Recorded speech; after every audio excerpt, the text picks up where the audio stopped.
এই নিলয় ভাই দেখো, আমার বয়ফ্রেন্ড এই মাত্র বিবেস পাইছে। আরে ভিটি সার্ভারে এমন কেউ আছে যে আমার বয়ফ্রেন্ডের সাথে কালেকশন ভার্সেস করে জিততে পারবে?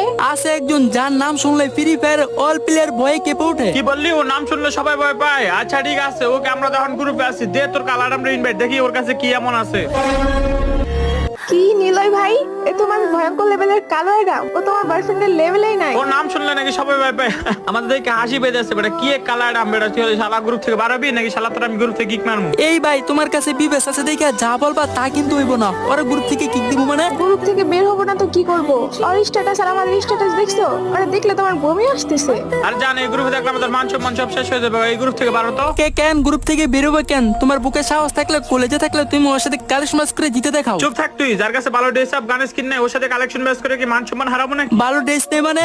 আমার এই কালের কাছে সিজন 1 থেকে all EP plus all max আছে। আমার বাল আছে, ওর কাছে যদি এগুলো থাকতো তাহলে কি অ্যাডাম নিয়ে থাকতো? তোমাদের মনে বিশ্বাস হইতেছে না, এখনই দেখাইতেছি। তার আগে গাইস তোমরাই দেখো, আমি টিকটকে ভিডিও আপলোড না করাতে আমার আইডিটা পুরাই ফিউজ হয়ে যায়। ভিডিও আপলোড করলে ভিউ আসে না, এমন ভিউ আসলে ভিডিও করার ইচ্ছা থাকে না। তো ভালোবাসার মানুষগুলো তোমাদের কাছে একটাই রিকোয়েস্ট, এই ভিডিওতে যত বড় তত